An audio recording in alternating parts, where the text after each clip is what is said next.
Hello Scorpions, welcome to Guru माइंडी tarot. और ये reading है 20th ऑफ अप्रैल से लेके 26th ऑफ अप्रैल तक की। तो चलिए देखते हैं आपके लिए क्या मैसेजेस है इस वीक में। मैसेजेस फॉर स्कॉर्पियंस, आप क्या एक्सपेक्ट कर सकते हैं इस वीक में।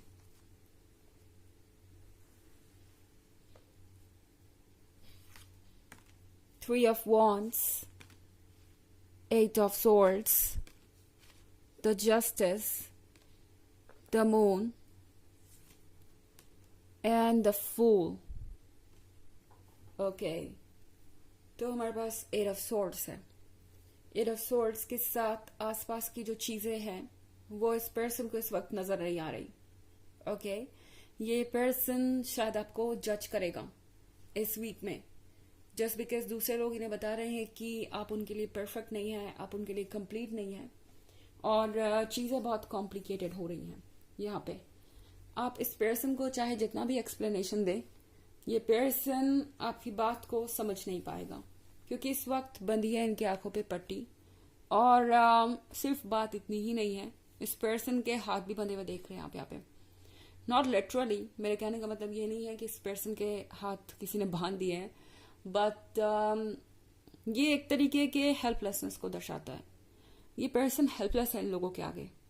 आई डोंट नो ये लोग कौन है, बट लग रहा है कि इनके फैमिली मेंबर्स हैं, इनके रिलेटिव्स हैं, एंड फाइनेंशियली या किसी वजह से आपका पर्सन इन लोगों पे बहुत ज़्यादा डिपेंड करता है। इस पर्सन की मजबूरी है कि ये इन लोगों की बात फॉलो करें, इन लोगों की बात ट्रस्ट करें, एंड इसी वजह से बेवजह आपको ये जज कर सकते हैं इस वीक में, क्योंकि इनके अंदर स्ट्रेंथ नहीं है अपने लिए स्टैंड करने की।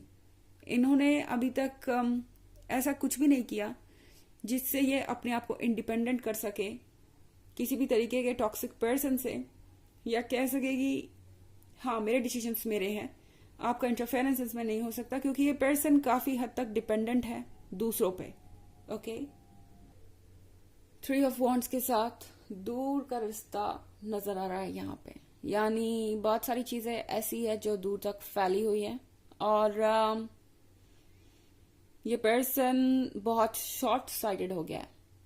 ओके, अपने आसपास की चीज भी ये नहीं देख पा रहे हैं, और आप बहुत दूर तक की सोच रहे हैं। आप इनका वेट कर रहे हो सकते हैं, आप किसी चीज को लेके बहुत ज्यादा स्पेसिफिक हो सकते हैं। आप चाहेंगे कि ये पर्सन आपके लिए कुछ करे इन पर्टिकुलर, पर ये पर्सन आपको शायद एक्सक्यूजेस दे, क्योंकि इन्हें ये समझाया जा रहा है कि ये रिलेशनशिप उनके लिए परफेक्ट नहीं है। इसका मतलब ये नहीं कि ये पर्सन आप में इंटरेस्टेड नहीं है, ये पर्सन आप में इंटरेस्टेड है, मगर इनकी कुछ मजबूरियां हैं, इनके कुछ दायरे हैं, इनकी कुछ बाउंडेशंस है। और सबसे बड़ी बात कि ये पर्सन इतना स्ट्रांग नहीं है विल से कि ये आपको सपोर्ट कर सके या खुल के सबसे कह सके कि ओके जिसको अपसेट होना है वो हो सकता है, मुझे तो मेरा लवर ही चाहिए, या मुझे इस रिलेशनशिप में ही रहना है। द मून का कार्ड देख रहे हैं आप। ऐसी बहुत सारी चीजें हो सकती हैं जो सरफेस के नीचे हैं, जो आपके आंखों के सामने नहीं, एंड आप दोनों के रिलेशनशिप के लिए डेंजर बन गई हैं। ये पर्सन आपसे मीठी मीठी बातें कर सकता है, एंड देन अचानक से फिर आपसे किसी पुराने इशू पर डिस्कशन करने लगेगा, चाहेगा कि आप कुछ सेक्रीफाइसेस करें या बदले अपने बारे में, एंड आपको लगेगा कि इस टॉपिक पे तो हमारी बात हो चुकी थी, तो फिर अब दोबारा ये पर्सन आपसे वही सवाल क्यों पूछ रहा है, या सेम इश्यूज को लेके प्रॉब्लम क्यों क्रिएट कर रहा है। तो इन्हें बार बार कुछ याद दिलाया जा रहा है, एंड ऐसे पोर्ट्रे किया जा रहा है, ऐसे दिखाया जा रहा है जैसे गलती सारी आपकी थी। जस्टिस के कार्ड के साथ ये पर्सन अपने कर्मा को अपनी तरफ खींच रहा है। आप देख रहे हैं जस्टिस का कार्ड यहाँ पे मौजूद है, द एट ऑफ सोर्ड्स के साथ और द मून के साथ। क्लियरली इस पर्सन को भी बहुत कुछ सीखना है, इनके लेसन अभी आ रहे हैं। एंड द फूल के साथ टैरो आपसे कह रहा है कि आपको अपने रूल्स को फॉलो करना चाहिए, आपको अपने आइडियाज को जाहिर करना चाहिए, एंड अपने आप को बदलिए मत किसी के अकॉर्डिंग, या अपने सिचुएशन को मोल्ड करने की कोशिश मत कीजिए। जस्ट बिकॉज आप किसी के साथ प्यार में हैं तो इसका मतलब ये नहीं कि आप हर उस चीज को एक्सेप्ट करें जो जस्टिफाइड नहीं है। इनफैक्ट जस्टिस का कार्ड आपसे यही कह रहा है कि जस्टिस करिए। अगर आपको लगता है कि कोई चीज़ आपके लिए सही नहीं है तो उसे ना कहिए, सिर्फ इसलिए कि ये पर्सन खफा हो जाएगा या आप इस रिलेशनशिप को खो देंगे। इसके लिए किसी ऐसी चीज़ को यस कहना जो आपके लिए बाद में प्रॉब्लम क्रिएट करेगी, कोई यहाँ पे समझदारी का काम नहीं है। टैरो आपसे कह रहा है कि अपने डर को फेस कीजिए एंड द फूल के साथ बिल्कुल फ्री होके अपने लिए स्टैंड कीजिए, चाहे आपको कोई कितना भी जज करे या कुछ भी कहे। हालांकि ये एक जनरल रीडिंग है तो ये सबसे रेजोनेट नहीं करेगी। एनर्जी रिवर्स भी हो सकती है अगर आप क्रॉस वॉचर हैं। इसके अलावा अगर आप पिछले वीक की रीडिंग या ईयरली रीडिंग देखना चाहें 2023 की, तो इसके फर्स्ट क्वार्टर, सेकेंड क्वार्टर और थर्ड क्वार्टर का लिंक आपको डिस्क्रिप्शन बॉक्स में मिल जाएगा हमेशा की तरह। चलिए आगे बढ़ते हैं।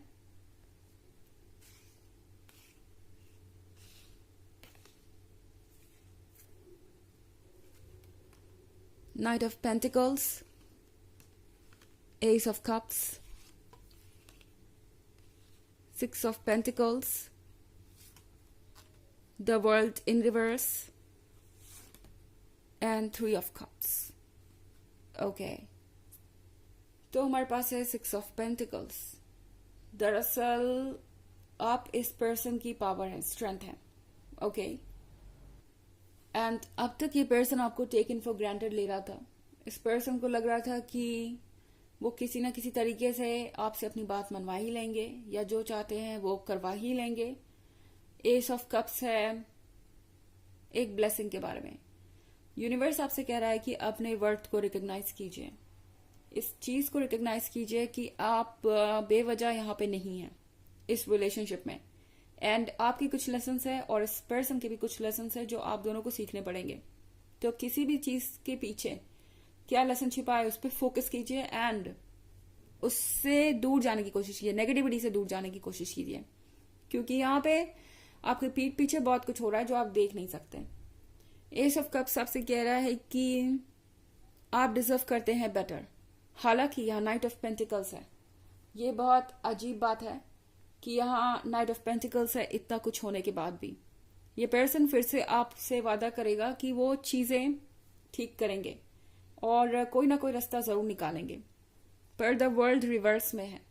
तो आपको ये फोकस करना पड़ेगा कि ये जो भी कह रहे हैं वो ये करें। आपको ये श्योर करना पड़ेगा कि ये जो भी प्रॉमिस आपको दे रहे हैं ये उसे कल निभाएं।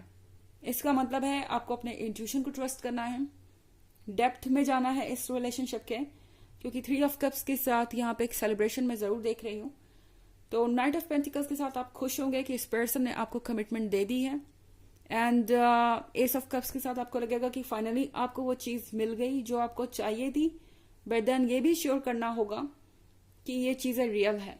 Okay and three of cups है साथ में कुछ समय बिताने के बारे में। तो ये पर्सन हो सकता है आपसे मिलना चाहे, किसी टॉपिक पे आपसे बात करना चाहे एंड किसी इशू को डिस्कस करके उसका सॉल्यूशन निकालना चाहे। ओके चलिए देखते हैं आपके लिए ऑरेकल मैसेज क्या है।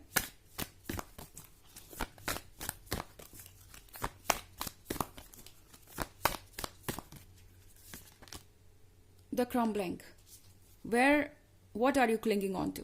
ये कार्ड भी आपसे वही कह रहा है कि जो चीज आपके हाथ से निकल रही है आप उससे कितने दिन संभाल लेंगे और कब तक संभाल लेंगे, कितने सेक्रीफाइसेस करेंगे, कितना कुछ अपने अंदर बदलेंगे, क्या आप अपनी सोल को बदल देंगे, क्या आप अपनी आइडेंटिटी को बदल देंगे सिर्फ एक ऐसे रिलेशनशिप में रहने के लिए जो शायद आपको वो नहीं दे रहा जो आप डिजर्व करते हैं।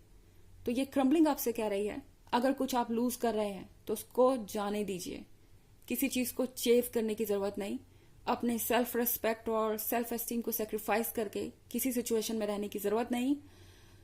आपको यूनिवर्स कुछ नया क्रिएट करके देगा और इसीलिए ये चीजें क्रम्बल हो रही हैं। जो पर्सन आपके लिए स्टैंड नहीं कर पा रहा इस पॉइंट पे, उस पर्सन के साथ आप कितने दिन तक स्टैंड कर लेंगे। ओके ये सवाल आपको खुद से पूछना पड़ेगा। तो ये थी रीडिंग इस वीक की। आई होप आपको अच्छी लगी होगी। Thanks for watching. Till next video, bye.